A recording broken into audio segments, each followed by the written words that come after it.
이번에는 제가 쓴 글을 하나 소개해 드리겠습니다. 이것은 칼럼 형식으로 쓴 글이라고 보시면 되겠고요. 내용 자체는 글쓰기에 대한 것인데 이걸 그 내용으로 보지 마시고요. 그냥 하나의 글이다. 예. 글로서 평가를 한다 생각하시고 이 글을 같이 읽어주시면 좋겠습니다. 예. 내용과 상관없이 하나의 논리를 전개하기 위해서 어떤 식으로 끌어나가는지 그것을 여러분에게 보여드리기 위해서 제가 예전에 썼던 글을 이렇게 가지고 왔습니다. 예, 칼럼을 쓸 때 이렇게 쓴다 생각하시고 같이 한번 읽어보는 시간을 갖도록 하겠습니다. 제목은 글쓰기는 예술이 아니라 기술이다 입니다. 읽어보겠습니다. 글쓰기는 예술이라기보다 기술에 가깝다. 그 기술을 효과적인 방법으로 익히면 누구나 글을 잘 쓸 수 있다. 글에 대한 부담감을 떨쳐버리고 두려움을 없애는 건 덤으로 얻는 보너스다. 이 부분이 이 글을 시작하는 초도 부분이라고 볼 수가 있겠죠. 자, 첫 문장, 두 번째 문장, 세 번째 문장 이렇게 처음 들어가는 도입 부분을 어떻게 해야 하는지 도입 부분에서부터 막히는 분들이 많기 때문에 이 부분을 잘 읽어보시면 좋을 것 같습니다. 글쓰기를 어려워하는 사람이 많다. 충분히 이해가 된다. 그럴 수밖에 없는 결정적인 이유는 학교 공교육에서 그것을 너무 소홀히 다루어왔기 때문이다. 이것이 원인이라면 대책은 뭘까? 지금 이렇게 물음표를 써가면서 글을 이어나가지 않습니까? 이것은 하나의 독자와의 소통을 위해서 한 장치라고 보시면 되겠습니다. 일방적으로 그냥 줄줄줄줄 자기 논리만 내세우는 것이 아니고 질문을 던짐으로써 독자들도 함께 생각해 볼 수 있게 만드는 기회를 만든다. 그렇게 이해하시면 됩니다. 공교육이 풀지 못하는 문제를 그 어떤 대안으로 해결할 수 있을까마는 차선책을 제시하자면 다음과 같다. 글쓰기 강사로서 그동안 수강생들이 어려워하는 것이 무엇인지 현장에서 체험한 것에 대해 이야기하고자 한다. 결론부터 말하자면 최단 기간에 글쓰기 실력을 향상시키기 위해 필요한 것은 다름 아닌 문장력 훈련이라는 것이다. 글을 잘 쓰고자 한다면 반드시 훈련이 필요하다는 것에는 누구나 공감하지만 그동안 효과적인 훈련법이 개발되거나 공개되지 않아 모두가 어려워한 것이 사실이다. 이제 제가 하고 싶었던 말을 이렇게 하나하나 논리적으로 풀어나가는 과정이라고 보시면 되겠습니다. 이에 필자가 개발한 대치 연습 훈련법을 공개한다. 이는 한 번도 들어보지 못한 훈련법이라고 생각할 수도 있겠으나 그렇지 않다.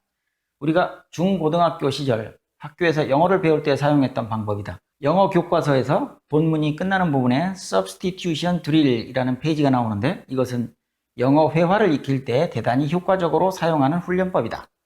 글 단위가 아닌 문장 단위에서 그 문장을 구성하는 단어를 다른 단어로 교체해가며 연습하는 훈련이다. 이것을 글쓰기에 적용하면 대단히 효과적인 훈련법이 된다. 대치 연습이 어떤 것이라는 것을 그냥 개괄적으로 설명을 했죠. 이제 구체적인 설명으로 들어갑니다. 영어로 예를 들자면 다음과 같다. I bought the bag 이라는 예문에서 bag 대신에 다른 단어를 넣어 연습해 보는 것이다. car, pencil, desk. 여기선 목적어를 바꿨지만 동사도 바꾸면서 연습한다. 이것을 한글 글쓰기에 적용하면 어떤 형태가 될까? 자, 이제 예문을 봅니다. 지난 1년간 이날만을 기다려왔는데 이 무슨 운명의 장난이란 말인가? 라는 예문을 대치 연습한다면 다음과 같이 바꿀 수 있다. 지난 1년간 이날만을 기다려왔다. 그런데 어찌 된 일인가? 일이 이렇게 될 줄이야. 세 문장으로 바꿨죠. 그동안 기다린 보람도 없이 일을 그르치고 말았다. 기다린 1년의 세월이 주마등처럼 뇌리를 스쳐갔다. 앞불싸, 이 무슨 운명의 장난이란 말이냐? 지난 1년간 이날만을 기다려왔는데 이래도 된단 말인가? 허무하도다 이날이여. 지난 1년간 기다린 보람도 없이 어찌 이런 일이 생긴단 말인가? 1년간 이날만 고대해왔는데 낭패로다. 이걸 어찌 받아들여야 한단 말인가?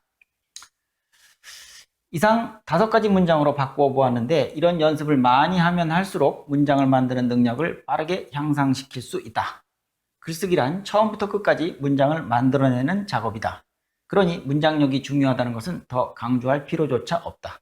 상황에 따라, 글의 흐름에 따라, 서술 대상에 따라 문장을 만들어내려면 단어를 자유자재로 활용할 수 있는 능력을 갖추어야 한다. 대치 연습은 이 능력을 최단기간에 최대치로 끌어올려주는 역할을 한다. 공을 굴리듯 단어를 이리저리 굴리고 업어치고 맺히며 문장을 만들어보는 연습이기 때문이다. 글쓰기 강좌를 진행하던 중 실제로 있었던 일을 하나 소개한다. 에피소드죠. 수강생 중 한 분이 중학교 교장을 역임하고 퇴임하신 분인데 글쓰기를 매우 어려워하셨다. 매주 숙제를 내드리지만 집에 가서 막상 펜을 들면 단 한 줄도 써내려가지 못한다고 했다. 강좌가 끝날 때쯤에는 글을 제출할 수 있어 기뻐하셨다. 많은 분들이 이와 같이 어려움을 호소한다. 문장력 강화 훈련을 받은 적이 없기 때문에 단 한 줄 쓰기도 어려운 것이다. 글쓰기는 고쳐쓰기로 시작해서 고쳐쓰기로 끝난다고 해도 과언이 아니다. 제 아무리 뛰어난 작가라 해도 초고를 쓸 때는 완벽한 문장을 써내지 못한다. 쓰다 보면 자신도 모르는 사이에 비문을 쓰는 경우도 많다. 특히 호응관계를 일치시키지 못하는 경우가 허다하다. 그러므로 쓰면서 계속 고쳐나가는 과정을 반복해야 하는데 이것이 곧 글쓰기의 메커니즘이다. 많은 사람들이 간과하고 있는 한 가지가 있다. 글을 쓸 때 글의 전체 내용에만 초점을 맞춘다. 이것이 옳은 듯 하지만 사실은 반대로 접근해야 옳다. 글 단위가 아닌 문장 단위로 접근해야 더 좋은 글을 쓸 수 있다는 얘기다. 글은 문장으로 이루어지는 것인 만큼 문법적으로 흠결이 없는 완벽한 문장을 써낼 수 있는 능력을 갖추는 것이 좋은 글을 써내는 지름길이 된다는 사실을 알아야 한다. 글 단위로 접근한다면 두 갈식으로 써라, 개연성 있게 써라, 논리적으로 써라 등등을 열거하겠지만 이것은 문장력이 뒷받침될 때 해줄 수 있는 지침이다. 문장력이 받쳐주지 못하는 사람에게 이런 이론을 주입시켜 주어봐야 소용없는 일이다. 글쓰기에 대치 연습을 활용하자고 하는 필자의 주장에는 그만한 배경이 있다. 수강생들에게 글쓰기 메커니즘을 이해시키기 위해서 무엇이 필요할까를 고민하다가 번뜩 떠오른 생각이 있었다. 그렇다. 내가 글을 어떻게 쓰는지 보여주면 되겠다. 생각이 여기에 이르자 내가 글을 쓸 때 어떤 식으로 생각하고 접근하는지 스스로 알고 싶었다. 가만히 들여다보았더니 문장을 쓰는 동안 수많은 단어들을 교체해가며 계속 고쳐나가고 있다는 것을 발견했다. 단어를 교체하며 문장을 엮어나가는 것, 이것이 바로 글쓰기 메커니즘이라는 사실을 발견한 후 대치연습 훈련법을 개발했다. 클린턴이 말했다고 해서 유명해진 문구가 있다. 바보야, 문제는 경제야. 하지만 필자는 이렇게 말한다. 바보야, 문제는 문장력이야.